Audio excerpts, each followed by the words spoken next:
welcome to the podcast, Dark Side of the Moon. I'm Bella, and I'm a psychic medium. And I'm Nancy, and I'm the paranormal researcher / cousin. Yes, very important title. Yes.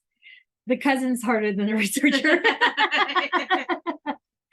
Anyways, so welcome to this episode. We're going to be talking about witch trials in the UK and how they got started there. Now, our last episode, if I can speak, we talked about the witch trials in Europe, and Nancy was the lead researcher on that one, and that was pretty much a shit show. Yes. Yeah, those damn Germans, man. Just the way the whole thing happened. But as you start to watch this, you'll start to see the progression going from Europe to actually the UK, and then from the UK to North America, which is Salem, especially Salem. So, but right now we're going to be talking about the British Isles and how 400 years ago the witch hysteria just kind of blew up there. And the whole reason behind that was actually the King of Scotland, King James. And the guy who wrote his version of the Bible? No. That's not that King James? I don't think it's that King James. I didn't do the research on that, so maybe you can research that. But maybe he did. I don't know. But the whole reason how it started is actually he went to go get his bride, which is Anne, from Denmark, I believe. So I think she was Danish, the bride. That was not really a very important part of what her nationality was. But anyways, while she was going to Scotland to go meet up with the king to get married, her boat or ship, it wouldn't be a boat. Yeah. It was not Gilligan's Island. It was her ship, encountered a horrific storm near Scandinavia.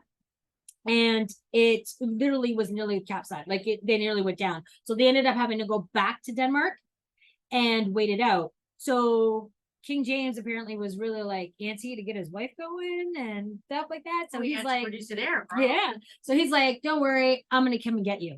Now, if you think about that, it's like it's not just getting in your car or even ordering a Uber to go and get your bride. Yeah, that's that's a long trip. That's getting everybody together.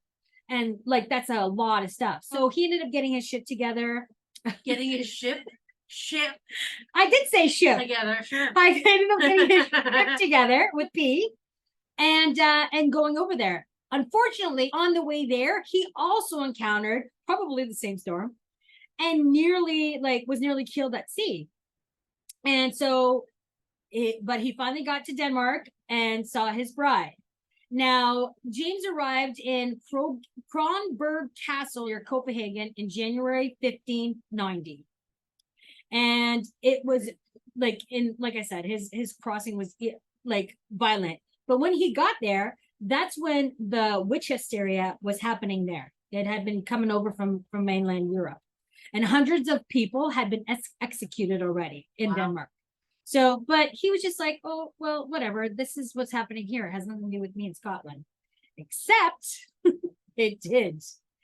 And this is also when the Malus Maleficarum, which is the witch's hammer book, was all a rave there, and people were reading it, and this is the way you kill witches, and this is how you identify them. Yeah, published 26 times over the course of the. Yeah, and like I mentioned before in our last podcast, it was written by German Dominican. It was written by a monk. That's why I left his name out of my.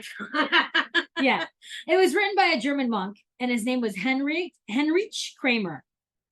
And he wrote to argue that witches existed and that they worked for the devil. Most importantly, the devil is always the employer of the rich. Mm-hmm.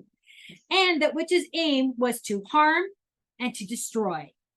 Now, the witches were always blamed for everything. They were blamed for they were blamed for the sinking of the ships. The witches, they would bring famine, they would bring murder, they were everything. They did everything because witches worked for Satan. So you got to think that back then, everything that happened, the devil made me do it. And not even just that though, because I remember with mine, it was they seduced men to make them do evil things. Men have no control over their actions. Now, one of the reasons why this book became so influential is because this monk, he was not an idiot. So he took the papal, or the Pope at the time, wrote a papal bull Now, it's funny, I had to look that up and make sure it was real. It's called the Papal Bull, and this is the Pope's equivalent of a royal proclamation. And so it was issued in 1484, just before the Malice was actually published. And in it, it stated that witches were hectates who made an alliance with the devil. Now, Kramer reprinted this Papal Bull, which is real bull, in the book. So it's not like the Pope wrote it for the Malleus Maleficarum. He just took whatever the Pope wrote and put it in there and said, look, the Pope approved of this. So that's why the book became so popular, because so there's really no proof. Yeah, it wasn't like there was, it wasn't like there was internet or anything else where people could go, oh, no, this is not what I meant. So that's why people were just going crazy over it, because who's gonna say no? Who's gonna say no other than the Pope? And the Pope's probably at this point going, whatever. And it ended up being so popular because he's like, I got the backing of the church, so for sure we can kill the witches. Kill the witches. So April 1590, while James was at the Krogan Castle, 2 witches were arrested in Copenhagen. And this is the thing, the 2 witches that were, James was like, whatever. But then the 2 witches came in and they're just like, you're the guy. These witches are the ones that were responsible for the violent storm that nearly killed you guys. And so James was just like, okay, whatever. Like, if this is what you guys believe, because James was actually a pretty smart guy. And he was just like, there's not really a lot of proof, but when in Denmark, this is what you guys believe. Do as Danish do. Yeah, do as Danish do. So he was just like, okay, whatever. You guys attempt to kill it. So they are the ones, the Danish people were the ones who were like, who else helped you? And they kind of like, okay, well, us and 5 other friends, we were the ones who got together. So they named 5 other innocent people that said it, that did it. So James was like, okay, whatever. You guys handle it the way you guys want to handle it. He's just like, thank God witchcraft isn't in Scotland yet. Right. In November of 1590, this is when things changed in Scotland. And this is where the witches came in Scotland. Now, how this became about in Scotland was because of one guy. Well, not one guy, but this is the main guy that started. His name was David Seaton, and he was a deputy bailiff of a small town in Trenton, 9 miles east of Edinburgh. Now, Dave, like me and Dave are like first name buddies. Me and Dave, he claims that his housemaid Giles Duncan, or is it Giles or Giles Duncan? I can't. Suddenly had powers, healing powers, because she was slipping out at night. And of course, when you're going out at night, that can only mean one thing: you're gonna go work for the devil. And yeah. Right. So most likely, she's probably going out to go sneak out to go see her lover. That makes more sense. That makes more sense. But what I think the real reason behind Giles or David Seaton accusing this girl of doing this was because she was a housemaid for him, and he was the guy that owned her, and he was like, no one's gonna have you before me. So it was more jealousy. But during this time, he did some pretty nasty things to try and get her to confess that she was in the witchcraft. Really? So, like what? Oh my God. It sounds so cute, but it's not. He did torture of the pillywinks. The heck is a pillywink? Pillywink is actually thumb screws. So they literally would have a contraption that you would put your hands in there, and they would turn it and crank it and crank it. Ew. And they would literally crush your hands. Oh my God. So this poor girl went to some serious torture. She went through the crushing of the hands, and then she's like, no, I'm still not confessing. And then they did the other one, which is called wrenching, which is literally tying this rope around your head and like pulling it until it touches it and literally will crush all over your face. Kind of like you do with watermelon or rubber bands. Pretty much. The pressure and oh my God. And he's like, will you confess to being a witch? She's like, no. And then finally, he's like, well, we're going to be looking, after all of that torture, we're going to be looking for a mark on your body. And he stripped her down naked, looked for a mark on her body, found a hickey, which I think is actually a hickey, because they said they found a mark on her neck. Now, if she's gone out to go see a lover, she most likely probably has a hickey on her neck. Right. So they said that was the witch's mark of the devil.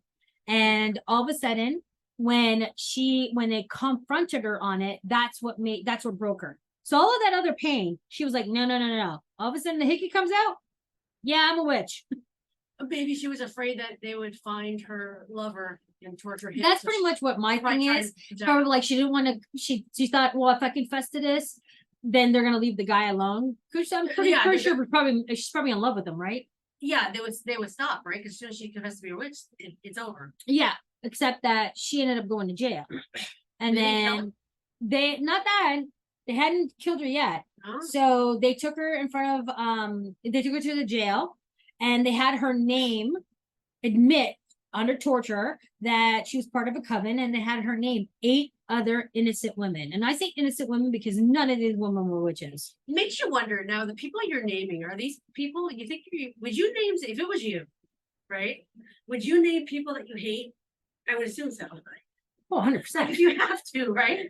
Why would I name people I like? Like, wow, she named 8. She went above and beyond. She couldn't Yeah. just name like 2 Either or that or 3. she only knew. Well, it's not like now. Now you probably know a lot of people, right? Because of social media and stuff like that. But back then, you probably wouldn't know a lot of. So you're just gonna first names that come to you, especially if there's so much pain. I'm assuming if you're having an affair with maybe a married guy, you'd probably name the wife. That's one of the first. Well, this is the problem. She named 8 people, and then those other people named another whatever. Somebody. Yeah, because that's the. So in the end, there was 100 people that were arrested and put in jail from this one thing.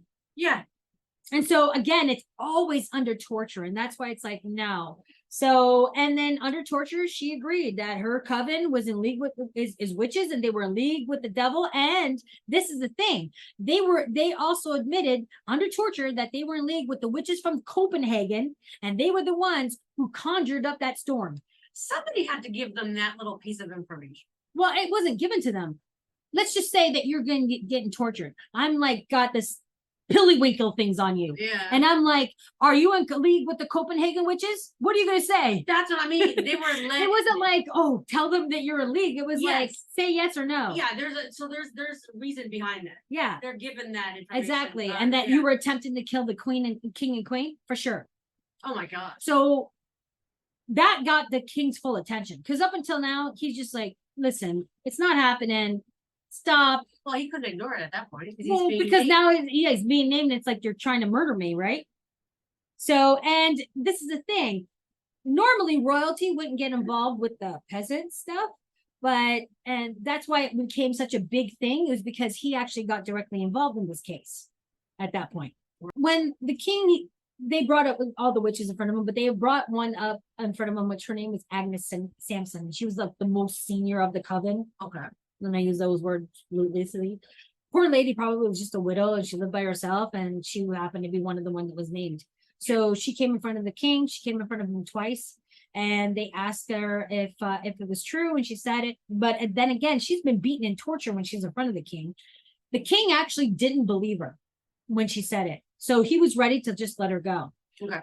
They don't know why that Agnes even did this, but she went over to the king and she whispered in the king's ear something that was said like pillow talk. This is what King James had said, that he told her some pillow talk that was whispered in his ear that was said between him and his wife on his wedding night, and that no one else would know, which is complete bullshit. Yeah, because on your wedding night, you usually have like 50 people in there to make sure you consummate it. That was the whole point, right? Yeah, and even if it was like the next day after, you still have servants that are always there, changing the sheets, changing the shitter. and even there's passageways they could be listening. Yeah. So they don't really know what it was that was said to him and what exactly, but that pretty much convinced them, or even why Agnes even said it. What we can theorize is that she was like, you know what, I'm old and I'm getting sick and tired of being in this jail that's like not even fit for anybody, not even animals. Mm-hmm.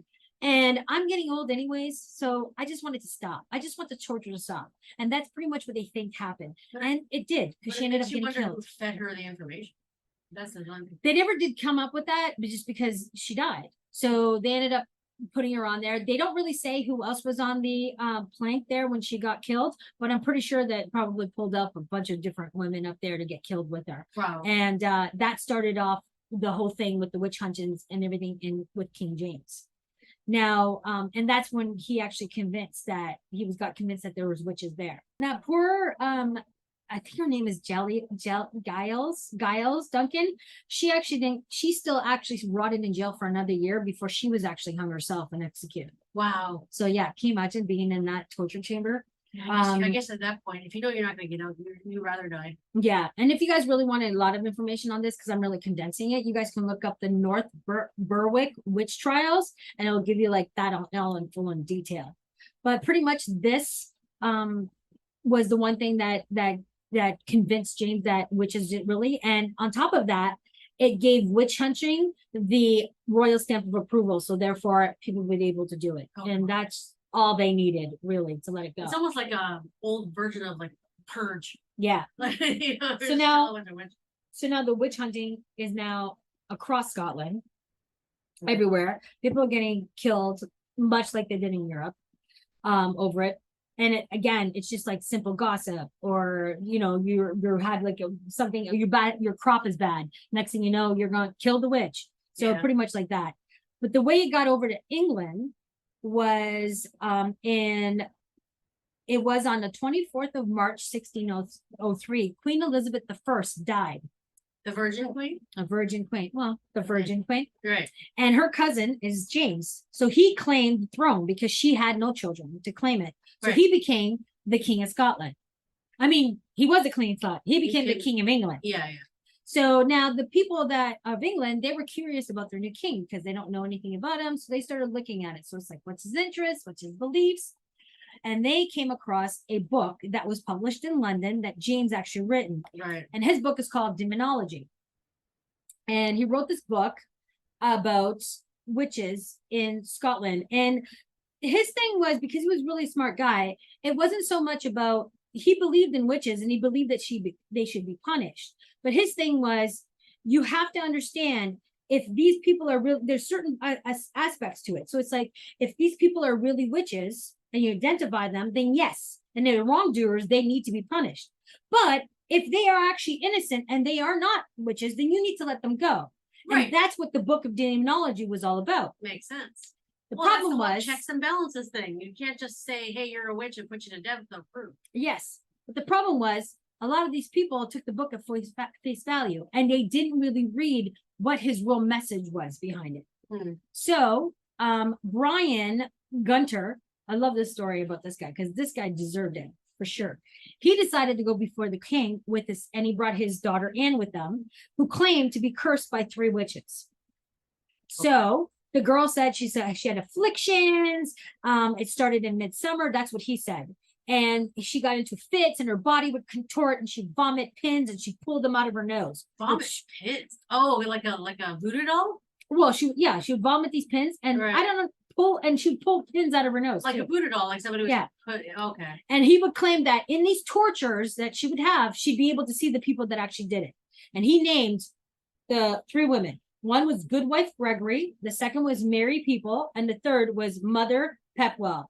And he wanted these women, to be brought to justice by the king.